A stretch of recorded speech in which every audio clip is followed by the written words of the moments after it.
गई। आज पहले ऑफिस के स्टाफ को हमने ब्रीफ किया है। टोटल जो हमारे पास यहाँ ऑफिस में वर्क है उसकी समीक्षा की है। उसके बाद थाना अध्यक्ष और सीओस की मीटिंग जो ली है थाना प्रभारियों की, और उसमें 3 तो हमने अभियान शुरू किए हैं। 1 सप्ताह के जो अभियान है, साप्ताहिक अभियान। एक तो कच्ची शराब के खिलाफ, अवैध शराब, कच्ची शराब के खिलाफ, क्योंकि ये कई थाना क्षेत्रों में समस्या पता चली कि वहाँ ये समस्या है। तो एक ही हमने 1 सप्ताह का अभियान शुरू किया है। और एक किया है हिस्ट्री शीटर्स के सत्यापन का।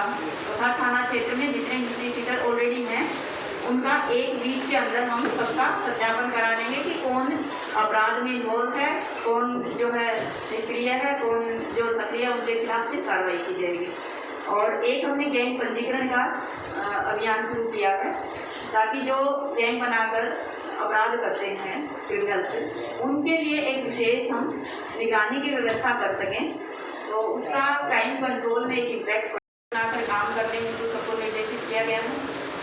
और जो पेंडिंग है कुछ घटना लूट की जो अनवर्कआउट है, उसके लिए टाइम लिमिट दी गई है, 1 वीक के अंदर उसको वर्कआउट कर लेंगे। और जो प्रिवेंशन है, क्राइम प्रिवेंशन, उसके लिए जो की पॉइंट्स हैं, चेकिंग का इनका जो तरीका रहेगा चेकिंग का। दूसरा, जो अपराधी ऑलरेडी क्राइम में इन्वॉल्व रहे हैं उनके खिलाफ, जैसे गैंगस्टर हमने किया तो उसकी संपत्ति जब्तीकरण की कार्रवाई, तो एक इफेक्टिव कार्रवाई करके क्राइम कंट्रोल का, क्राइम प्रिवेंशन का, और प्लस लैंड ऑर्डर मेंटेन करने का। दूसरा जो हमारा लैंड ऑर्डर का पार्ट है, उसमें बजाय इसके कि कोई समस्या हो तब जनता से बात करें, तब वो करें, उसकी बजाय जो सामान्य परिस्थिति रहती है उसी में ही चौकी स्तर पर इफेक्टिव बातचीत हो। तो चौकी स्तर पर ही सबसे जो जन सुनवाई है वो इफेक्टिव होनी चाहिए। जो आदमी थाने तक आया है उसकी समस्या का थाना स्तर पर ही निराकरण हो जाना चाहिए। अगर यहाँ आ रहा है और पता चले कि मारपीट हो गई और वहाँ मुकदमा दर्ज नहीं हुआ और एसपी ऑफिस तक आ रहा है, तो उसमें जवाबदेही तय की जाएगी। और वही चीज़ होती है जो एक पुलिस के प्रति संतोष जो रहता है वो उसी से रहेगा कि जो लोग थाने पर आए हैं उनकी समस्या का निराकरण हो जाना चाहिए। और हमारे तक अगर कोई आ रहा है तो फिर थाना स्तर पर क्यों नहीं निराकरण हुआ, इसकी जवाबदेही तय होनी चाहिए।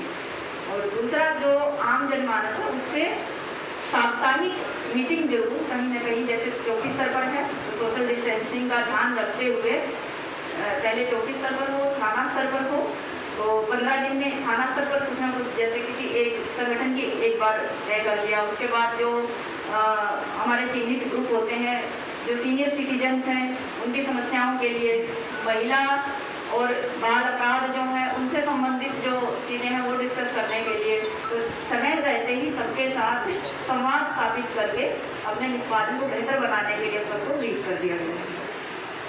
उस पर हम फोकस कर रहे हैं। और जो तरीका जैसे अपराधी जो प्रयोग कर रहा है उसका काउंटर करने के लिए पहले से ही क्या क्या हम तरीके इस्तेमाल कर सकते हैं। और क्योंकि साइबर क्राइम देखिए ऐसा है कि इंसान बैठा कहीं पर है, ऑपरेट कहीं से कर रहा है, और ख़ासतौर पे जो फेक आईडीज होती हैं, फेक इस तरीके की जो प्रोफाइलिंग होती हैं, इन पर एक स्ट्रेटजी बनाकर अच्छे से टारगेट करके हम लोग वर्क करेंगे। और हमारी कोशिश है कि जैसे अपराधी नए तरीके अपना रहे हैं तो उनको कंट्रोल करने के लिए हम एक बेहतर और नई स्ट्रेटजी बनाएं।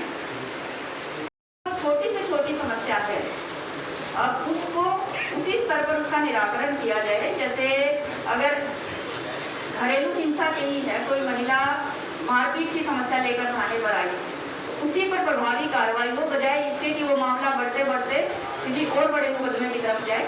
इसी तरीके से महिला सुरक्षा, जो सड़क पर जैसे हम लोग कई बार शिकायतें सुनते हैं, इन टीचिंग की है, छेड़खानी की शिकायतें हैं, तो बजाय इसके कि समस्या पैदा हो उसके बाद हम उस पर काम करें, पहले ही हमारी जो गश्त है और हमारा जो पुलिस की विजिबिलिटी है वो ऐसी होनी चाहिए कि ऐसी हिमाकत करने की कोई ना सोचे। यातायात व्यवस्था के लिए देखिए, एक तो हमारा जो स्टाफ ऑलरेडी वर्क कर रहा है, हम उससे भी फीडबैक लेंगे, क्योंकि जो चौराहे पर सिपाही खड़ा है वो बेहतर सुझाव भी दे पाएगा कि कैसे उसको बेहतर करना है। और दूसरा, जो अतिक्रमण की समस्या हो जाती है या इस तरीके की जो समस्याएं हैं, इन पर हम वर्क करेंगे। और जो रूट निर्धारित होते हैं उस रूट से हटकर जो इधर उधर वाहन चलते हैं से भी ये समस्या पैदा होती है। तो इसमें जितने बिंदु हैं, बिंदुवार हम कार्रवाई करेंगे और हमारा प्रयास रहेगा कि इफेक्टिव व्यवस्था हम इसमें दे सकें। जनता की मददगार है और जनता की सेवा के लिए है और पुलिस को अपना मित्र समझें और जहाँ कहीं भी आवश्यकता होती है तो बेहिचक, जैसे अपने परिवार के सदस्यों पर आप विश्वास करते हैं, ऐसे पुलिस के प्रति आपका विश्वास हो, इस तरीके से काम करने का मेरा इरादा है और उसी की तरफ हम काम करेंगे। भार ग्रहण करके हमने सभी अधीनस्थों की भी मीटिंग ली है और कार्यालय के जो स्टाफ है उसका मीटिंग करके उनको भी निर्देशित किया है और सभी थाना प्रभारी और जो क्षेत्राधिकारी हैं उनको भी निर्देशित किया गया है। हमारी प्राथमिकता जनता से सीधे संवाद स्थापित करने की रहेगी और जन सुनवाई इफेक्टिव होनी चाहिए, प्रभावी कार्रवाई होनी चाहिए और जो कोई भी व्यक्ति थाने तक अपनी समस्या लेकर आता है उसका थाना स्तर पर ही निस्तारण होना चाहिए। इसी के साथ ही जो महिला और बाल अपराध हैं उनके प्रति जीरो टॉलरेंस है और हर हालत में ऐसे अपराधियों के खिलाफ कड़ी कार्रवाई की जाएगी और इसी के साथ साथ जो कानून और शांति व्यवस्था है उसको बनाए रखने के लिए जनता से अधिकाधिक संवाद स्थापित करें और ख़ास तौर पर चौकी स्तर पर जनता से सीधे सीधे संवाद हो। बीट कांस्टेबल्स को अपने बीट की पूरी जो जनता है सबकी समस्याओं के बारे में जानकारी हो और उनके निस्तारण के लिए एक इफेक्टिव सिस्टम हम बनाएं, ऐसा हमारा प्रयास रहेगा।